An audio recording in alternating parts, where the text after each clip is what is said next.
December 23rd, 1850, Charles County, Maryland. The smell of roasting pork filled the Whitmore plantation house that Christmas Eve, but it wasn't pork that would burn that night. Eliza, that was the name of the woman who served dinner with steady hands while her master's family laughed about the whipping they'd given her son that morning. Eliza Washington, 28 years old, born into bondage on the very land where she now carried platters of ham and sweet potatoes to 5 white men who owned her body, her children, her every breath.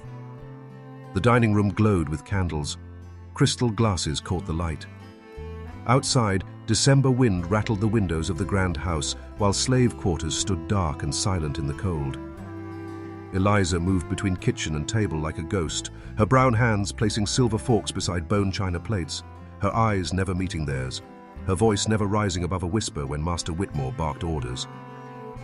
She had learned to cook from her mother, learned to serve, learned to bow her head and say, "Yes, massa," and pretend she didn't hear them planning which of her people to sell come spring.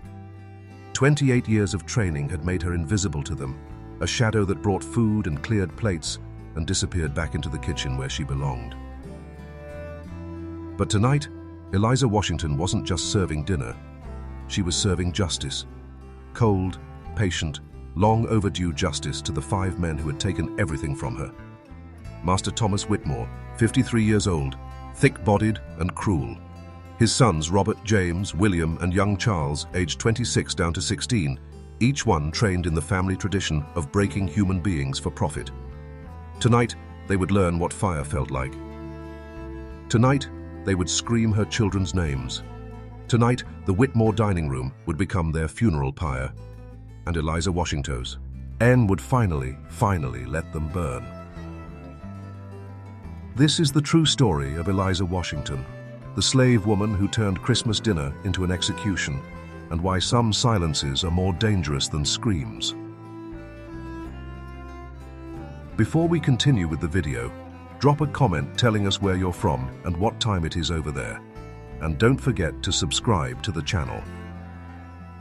The Whitmore plantation stretched across 3,000 acres of Maryland tobacco land, worked by 200 souls who belonged to other people. Eliza had been born here in 1822, delivered by her own mother's hands in a cabin that leaked rain and let in winter cold.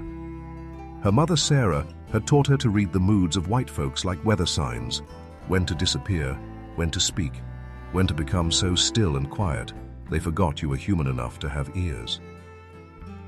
The house where Eliza worked stood 3 stories tall, white columns holding up a wide porch, 16 rooms filled with furniture bought with the sale of black bodies. She knew every floorboard that creaked, every door that stuck, every window that wouldn't quite close. She knew because she had scrubbed these floors on her knees, polished these windows until her fingers bled, carried water up and down these stairs until her back bent permanent. Master Whitmore liked his meals hot and his house silent. He liked his coffee black and his servants invisible. He liked to eat while talking business, which slaves to breed, which ones to whip, which children to sell when they got old enough to fetch good money. Eliza had served 1,000 such dinners, standing in the corner like furniture while they discussed human lives like livestock prices. She had learned to cook their favorite dishes: honey-glazed ham with cloves, sweet potato casserole with brown sugar, cornbread that crumbled just right, apple pie with cinnamon that filled the whole house with warmth. These she cooked with ingredients bought with money made from selling her people, served on plates purchased with profits from their pain. But tonight felt different. Tonight the December cold seemed sharper, the candlelight more yellow, the laughter from the dining room more cruel. Tonight Eliza moved through her kitchen with purpose that had been building for 8 long years, ever since the day they took her Samuel away. 8 years ago, when her boy was just 10 years old, bright-eyed and quick with numbers, Master Whitmore had sold him to a plantation in Georgia. No warning, no goodbye. Just gone one morning like smoke, loaded onto a wagon with 3 other children while their mothers screamed and begged and got whipped for their tears. Samuel. She whispered his name while she carved the ham.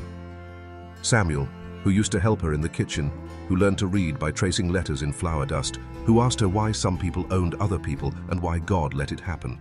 Samuel, who would be 18 now if he was still alive, if the Georgia heat and cotton fields hadn't killed him like they killed so many. Then there was Mary, her daughter, sweet 13-year-old Mary with her father's smile and her grandmother's singing voice. The Whitmores had kept Mary close because she was pretty, because light-skinned girls brought better prices, because they wanted to train her proper for housework. Training that meant different things when the master's son started looking at her differently, touching her differently, promising her ribbons and extra food if she'd just be quiet about what happened in the barn. Mary had tried to tell her mother, tried to whisper what young Master Robert did to her after dark. But before Eliza could find a way to protect her, before she could hide her daughter or beg some other family to claim her, Mary was gone too. Sold to a brothel in Baltimore where pretty yellow girls disappeared into rooms above taverns and never came home. Samuel and Mary. Their names lived in her chesses, tea like stones, heavy and sharp, cutting her from inside every time she breathed. She carried their memory while she carried serving platters, whispered their names while she stirred soup, promised them justice while she polished silver that reflected her tears. The Whitmore men had taken her children like they were livestock, casual, profitable, necessary for business. They had listened to her plead and beg and offer to work extra hours, extra years, anything to keep her babies close. They had laughed at her tears, told her that slaves who got too attached to their offspring were slaves who needed reminding of their place. Master Thomas had been the one to sign the papers. His eldest son Robert had been the one to load Samuel onto the wagon. His second son James had been the one to arrange Mary's sale, pocketing half the money for his own use. His third son William had held Eliza back when she tried to run after the wagon. And young Charles, barely 14 then, had thrown dirt clods at her while she cried in the yard. All 5 of them. All guilty. All sitting in that dining room tonight, expecting their Christmas feast, expecting her quiet service, expecting her to cook and serve and smile while they celebrated another profitable year of owning human beings. But Eliza Washington had spent 8 years planning this dinner, 8 years learning exactly how much kerosene it took to make wood burn fast, 8 years testing which doors locked from the outside, which windows wouldn't open, which rooms had no escape. 8 years watching them eat her food, and never once thinking the quiet slave woman in the corner might be planning their deaths. Tonight, they would finally understand what they had taken from her. Tonight, they would scream her children's names. Tonight the house would burn, and she would listen to them burn with it.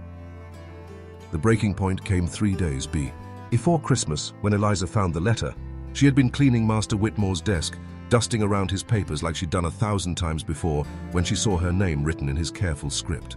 A letter to his brother in Virginia, discussing business arrangements for the new year. Her heart stopped when she read the words. "The cook, Eliza, is getting too old for heavy work," the letter said. "She's past 30 now and starting to slow down. I'm thinking to sell her south come spring and train up one of the younger girls. Should get 500 for her, maybe 6 if I clean her up proper." Sell her south. The words hit like a physical blow. South meant the deep plantations, the sugar fields, the rice swamps where slaves died in their tracks and were replaced like broken tools. South meant she would never see Maryland again, never visit the graves of the children who had died here, never have even the slim hope of somehow finding Samuel and Mary again. 31 years old, and they were going to throw her away like a worn-out pot. 31 years of cooking their food, cleaning their house, bearing their casual cruelty with silent dignity, and this was her reward.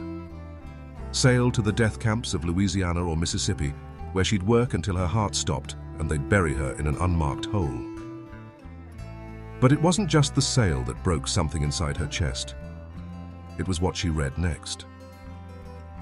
The woman had 2 children, Master Whitmore had written. Sold the boy Samuel to Henderson's place in Georgia back in '42. Last I heard, the boy died of fever in '45. The girl Mary went to Murphy's house in Baltimore.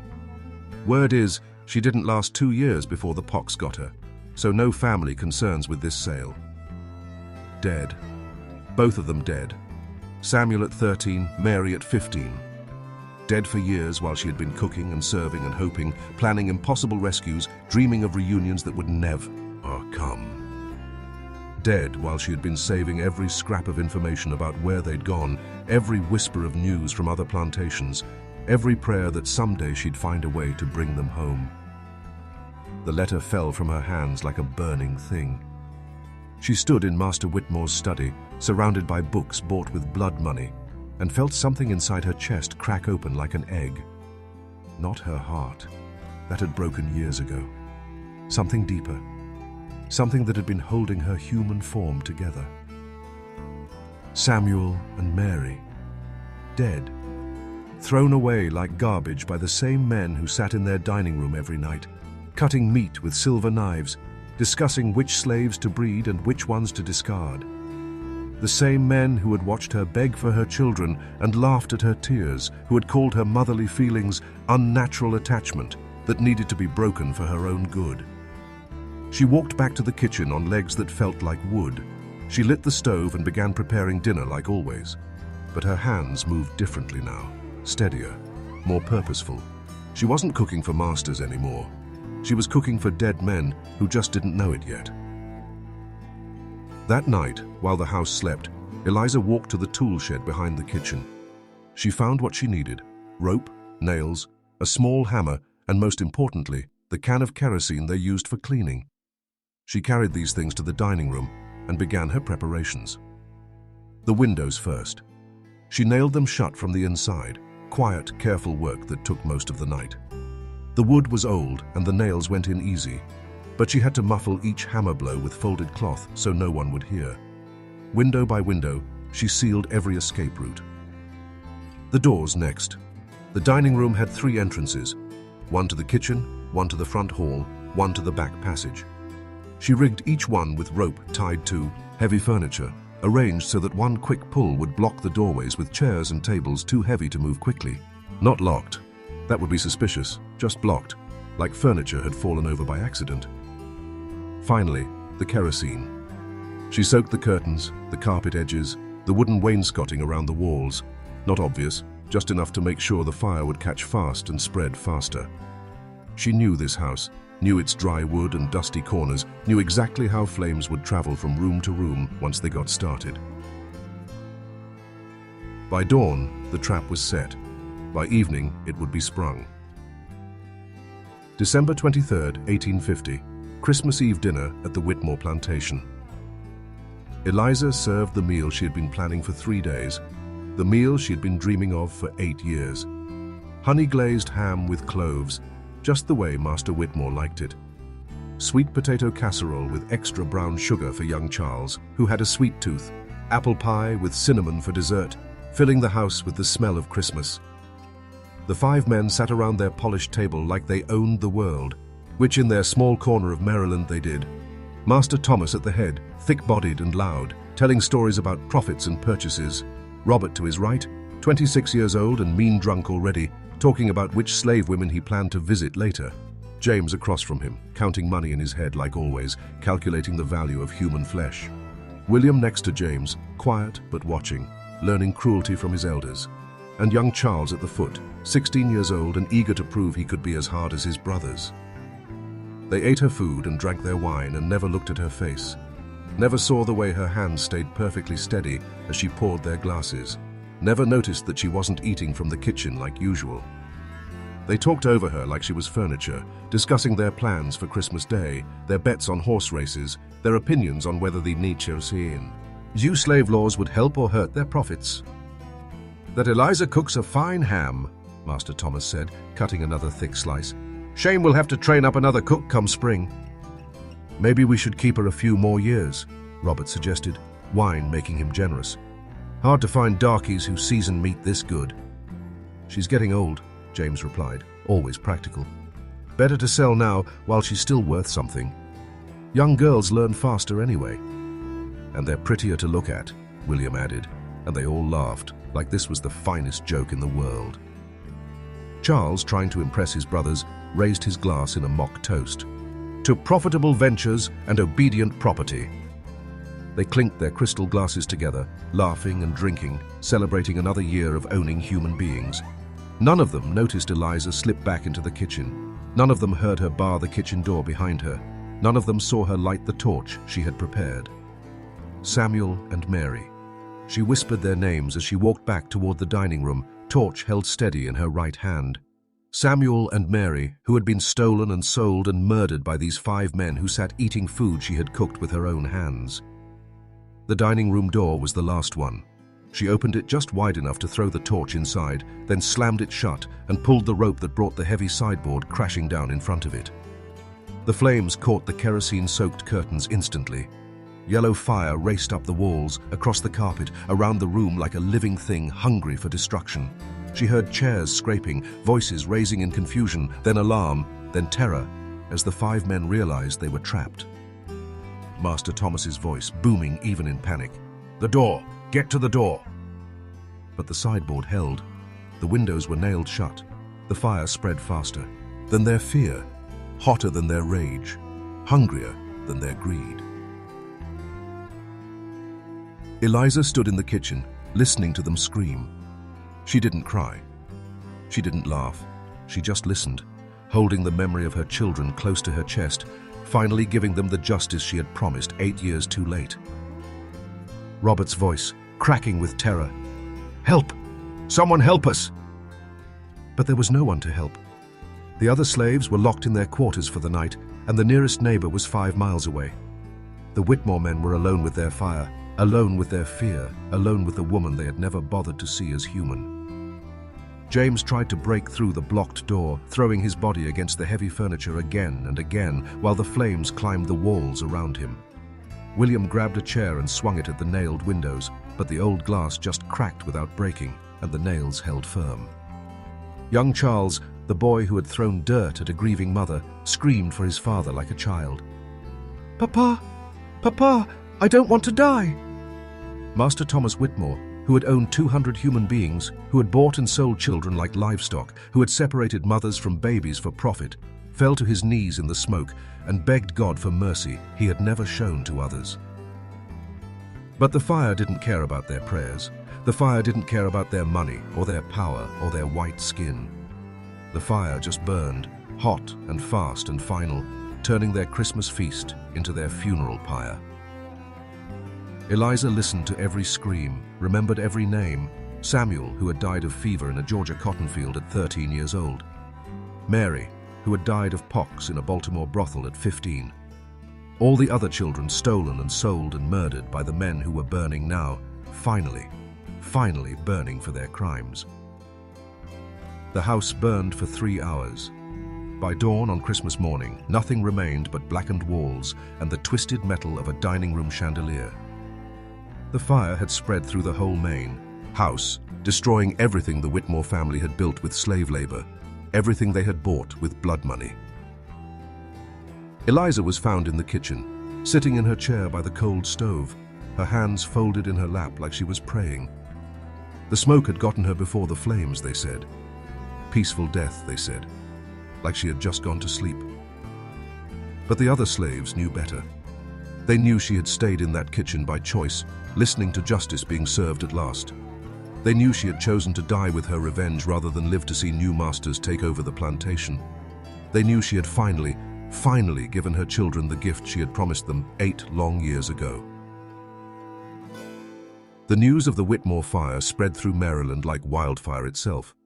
Some called it an accident, a Christmas candle knocked over perhaps, or a spark from the fireplace. But the slaves knew the truth, and they whispered it in their quarters, carried it to other plantations, passed it down through generations like a promise. Eliza Washington, they said. Remember that name? The woman who served justice instead of dinner, who turned grief into fire, who proved that some silences are more dangerous than screams. The woman who loved her children so much she was willing to burn the world down to avenge them. The Whitmore plantation was sold to pay debts.